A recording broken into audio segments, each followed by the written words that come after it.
Taste the Daily. Chennai கிண்டியில் மருத்துவர் பாலாஜி கத்தியால் குத்தப்பட்டதை கண்டித்து தமிழகம் முழுவதும் மருத்துவர்கள் போராட்டத்தில் ஈடுபட்டனர். கடலூர் மாவட்டம் விருத்தாச்சலம் அரசு மருத்துவமனை மருத்துவர்கள் ஸ்டாலின் அரசை கண்டித்தும் மருத்துவரை கத்தியால் குத்திய குற்றவாளிக்கு மருத்துவ பாதுகாப்பு சட்டத்தின்படி கடுமையான தண்டனைகளை வழங்க கோரியும் போராட்டம் நடத்தினர். செங்கல்பட்டு மாவட்டம் அரசு தலைமை மருத்துவமனையில் 30க்கும் மேற்பட்ட மருத்துவர்கள் பணியை புறக்கணித்து கருப்பு கொடி அணிந்து கண்டன முழக்கமிட்டு போராட்டத்தில் ஈடுபட்டனர். விழுப்புரம் முண்டியம்பாக்கம் அரசு தலைமை மருத்துவமனையில் 250 மருத்துவர்கள், மருத்துவ மாணவர்கள் 500 பேர் என 750 பேர் பணியை புறக்கணித்து பணி பாதுகாப்பு வழங்க வலியுறுத்தி போராட்டம் நடத்தினர். கோவையில் அரசு மருத்துவமனையில் மருத்துவர்களுக்கான பாதுகாப்பை ஸ்டாலின் அரசு உறுதிப்படுத்த வேண்டும் என வலியுறுத்தி மருத்துவர்கள் பணியை புறக்கணித்து போராட்டத்தில் ஈடுபட்டனர். மருத்துவர்களின் போராட்டத்தால் மாநிலம் முழுவதும் நோயாளிகள் மிகவும் சிகிச்சை பெற முடியாமல் அவதியடைந்தனர். அரசு மருத்துவர்கள் வேலைநிறுத்த போராட்டத்தில் ஈடுபட்டதால் நோயாளிகள் கடும் அவதியடைந்தனர். சென்னையில் அரசு மருத்துவமனையில் மருத்துவர் கத்தியால் தாக்கப்பட்ட சம்பவத்தை கண்டித்து தமிழ்நாடு முழுவதும் அரசு மருத்துவர்கள் பணி புறக்கணிப்பு போராட்டத்தில் ஈடுபட்டுள்ளனர். இந்த நிலையில் தூத்துக்குடி மாவட்டம் திருச்செந்தூர் அரசு மருத்துவமனையில் மருத்துவர்கள் இல்லாததால் கர்ப்பிணி பெண்கள் பாதிக்கப்பட்டனர். அதேபோல் திருவாரூர் மாவட்டம் நன்னிலம் அரசு மருத்துவமனை மருத்துவர்கள் வேலை நிறுத்தத்தில் ஈடுபட்டதால் சிகிச்சை பெற வந்த முதியவர்கள் உள்ளிட்ட ஏராளமான நோயாளிகள் பாதிப்படைந்தனர். சிவகங்கை அரசு மருத்துவக் கல்லூரியில் பணிபுரியும் மருத்துவர்கள் தங்களது பணிகளை புறக்கணித்து போராட்டத்தில் ஈடுபட்டனர். இதன் காரணமாக புறநோயாளிகள் மிகுந்த சிரமத்திற்கு ஆளாகினர். மேலும் கள்ளக்குறிச்சி அரசு மருத்துவக் கல்லூரி மருத்துவமனையில் மருத்துவர்கள் போராட்டத்தில் ஈடுபட்டதால் பல்வேறு நோய்களுக்கு சிகிச்சை பெற வந்த நோயாளிகள் ஏமாற்றத்துடன் திரும்பிச் சென்றனர்.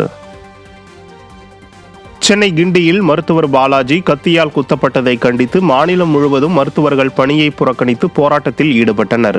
திருச்சி அரசு மருத்துவமனையில் தமிழகத்தில் உள்ள சிறிய மருத்துவமனைகளில் தனி காவலர்கள் பணியமர்த்தப்பட வேண்டும், பெரிய மருத்துவமனைகளில் ஆயுதம் தாங்கிய காவலர்கள் பணியமர்த்தப்பட வேண்டும் என்பன உள்ளிட்ட கோரிக்கைகளை வலியுறுத்தி போராட்டம் நடத்தினர். ராணிப்பேட்டை மாவட்டம் சோளிங்கர் அரசு மருத்துவமனையில் மருத்துவர்களும் செவிலியர்களும் உரிய பாதுகாப்பு வழங்க வேண்டும் என கண்டன முழக்கமிட்டனர். திருவண்ணாமலை அரசு மருத்துவக் கல்லூரி முன்பு 500க்கும் மேற்பட்ட அரசு மருத்துவர்கள் மற்றும் பயிற்சி மருத்துவர்கள், செவிலியர்கள் பணிகளை புறக்கணித்து ஆர்ப்பாட்டம் நடத்தினர். திண்டுக்கல் அரசு மருத்துவக் கல்லூரி மருத்துவமனை நுழைவாயில் முன்பு திண்டுக்கல் மாவட்டத்தில் உள்ள அனைத்து அரசு மருத்துவர்கள் கருப்பு பேட்ஜ் அணிந்து கொண்டு தமிழக அரசு பாதுகாப்பை உறுதி செய்ய வேண்டும் என வலியுறுத்தி போராட்டம் நடத்தினர். ஸ்டாலின் அரசுக்கு எதிராக நடைபெறும் இந்த மருத்துவர்களின் பணி புறக்கணிப்பு போராட்டத்தால் சிகிச்சைக்காக வந்த ஏராளமான பொதுமக்கள் ஏமாற்றமடைந்தனர். அமைச்சர் மா சுப்பிரமணியன் மருத்துவர்களுக்கு ஆதரவாக இல்லை என இந்திய மருத்துவ சங்கத்தினர் பகிரங்கமாக குற்றம் சாட்டியுள்ளனர்.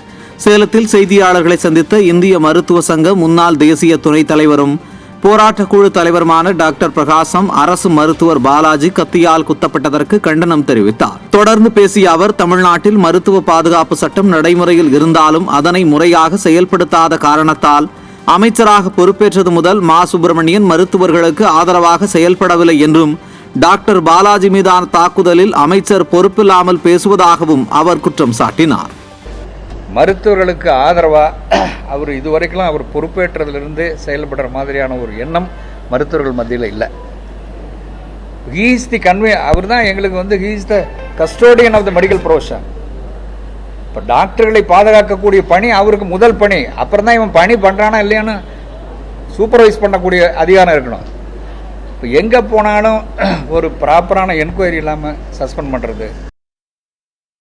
சென்னை ராஜீவ்காந்தி அரசு மருத்துவமனையில் எம்ஆர்ஐ ஸ்கேன் எடுப்பதற்கு குறைந்தபட்சம் 15 நாட்கள் வரை அழைக்கழிப்பதாக பாதிக்கப்பட்டவர்கள் குற்றம் சாட்டியுள்ளனர். தமிழகத்தின் தலைமை மருத்துவமனையான இம்மருத்துவமனையில் 2 ஸ்கேன் இயந்திரங்கள் இருந்த நிலையில் ஒரு இயந்திரம் பழுதாகி 60 நாட்கள் ஆகியும் சரி செய்யப்படவில்லை என்று கூறப்படுகிறது. இந்த நிலையில் ஒரே ஒரு எம்ஆர்ஐ ஸ்கேன் இயந்திரம் மட்டுமே இருப்பதால் 15 நாட்கள் காத்திருக்க வேண்டிய அவல நிலை இருப்பதாக நோயாளிகளும் பாதுகாவலர்களும் தெரிவிக்கின்றனர்.